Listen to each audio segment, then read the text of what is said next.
Assalamualaikum warahmatullahi wabarakatuh. Perkenalkan, nama saya Putri Zahrani Aulia, nomor urut 28 dari kelas 3C. Kali ini saya akan membahas tentang produksi asam karboksilat, yaitu fermentasi asam laktat dengan media campuran tepung tapioka dan limbah cair tahu oleh Rhizopus oryzae. Yang pertama yaitu alat yang digunakan adalah inkubator shaker, autoclave, centrifuge, glassware, jarum ose, oven, desikator, timbangan analitik, pH meter, spektronigenesis, HPLC, dan konduktometer. Selanjutnya yaitu bahan yang digunakan adalah kultur, Rhizopus oryzae, PDA, tepung tapioka, limbah cair tahu, starch soluble, pepton, yeast extract, KH2PO4, NH4 2 kali SO4, MgSO4 7H2O, ZnSO4 7H2O, CaCO3, DNS, HCl, dan kertas saring. Selanjutnya yaitu cara kerja proses fermentasi. Yang pertama yaitu mikroorganisme. Rhizopus oryzae ditumbuhkan dalam media agar miring potato dextrose agar atau yang disebut dengan PDA sebagai stok kultur dan disimpan pada suhu 4 derajat Celcius. Yang kedua yaitu media fermentasi.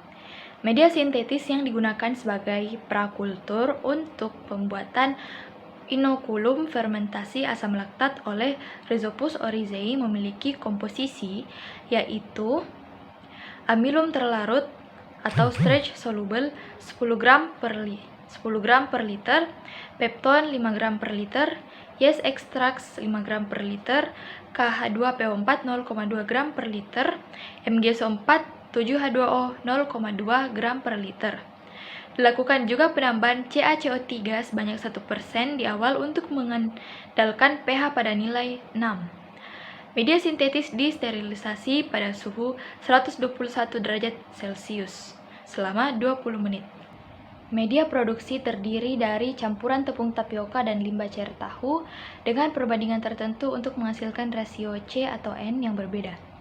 Limbah cair tahu disaring untuk memisahkan padatannya. Tepung tapioka dan limbah cair tahu kemudian dicampurkan dan disterilisasi pada suhu 126 derajat Celcius selama 20 menit.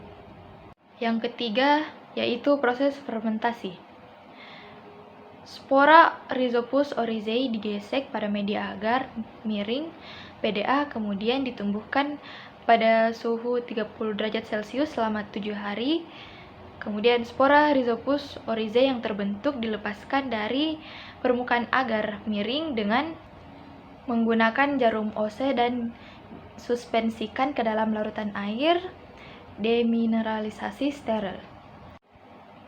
Spora Rhizopus oryzae diinokulasikan dengan 100 ml media prakultur pada Erlenmeyer yang bervolume 250 ml. Kemudian diinkubasi pada inkubator shaker 150 rpm pada suhu 30 derajat Celcius selama 12 jam. Kultur yang telah diinkubasi disebut sebagai inokulum atau seed culture, digunakan sebagai bibit untuk media produksi. Tahap 2 dilakukan proses fermentasi secara batch dalam Erlenmeyer 250 ml dengan volume media produksi 100 ml. Variasi komposisi media produksi adalah 20, 30, 40, dan 50 gram tepung tapioka untuk setiap liter limbah cair tahu untuk menghasilkan rasio C atau N 1,6, 2,4, 3,2, dan 4. Setiap run berisi 10 buah Erlenmeyer. Setiap Erlenmeyer memiliki satu interval. Waktu fermentasi berlangsung selama 72 jam dengan interval pengambilan data setiap 8 jam. Media produksi kemudian diinokulasi dengan 7 ml inokulum, ditempatkan dalam inkubator shaker dengan laju pengadukan 150 rpm pada suhu 30 derajat Celcius. Tahap 3 dilakukan setelah rasio Cn relatif optimum diperoleh pada tahap 2. Proses fermentasi secara batch dalam Erlenmeyer 250 ml dengan volume media produksi 100 ml. Komposisi media produksi adalah pada rasio Cn relatif optimum. Laju pengadukan 100, 150, 200, dan 250. Setiap run berisi 10 buah Erlenmeyer. Setiap Erlenmeyer mewakili satu interval waktu fermentasi. Waktu fermentasi berlangsung selama 72 jam dengan interval pengambilan data setiap 8 jam.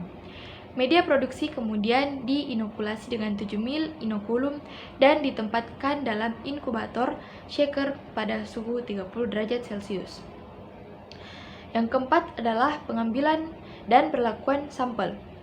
Selama proses fermentasi, 100 ml sampel diperoleh dari 1 Erlenmeyer yang mewakili satu interval waktu fermentasi di sentrifugasi pada 200 rpm selama 15 menit. Endapan yang diperoleh dicuci 2 kali dengan 4 NaCl untuk menghilangkan sisa kalsium karbonat dan disaring dengan kertas saring Wetman 40 untuk pengukuran biomassa. Biomassa yang diperoleh kemudian dikeringkan dan ditimbang. Cairan hasil sentrifugasi digunakan untuk pengukuran kadar gula total atau tereduksi dari asam laktat. Sebagian asam disentrifugasi pada 10.000 rpm selama 10 menit menggunakan mini sentrifug Eppendorf. Kemudian hasil yang terbentuk dianalisa dengan HPLC untuk menentukan jenis isomer asam laktat yang dihasilkan dan dianalisa dengan konduktometer untuk menentukan konsentrasi asam laktat.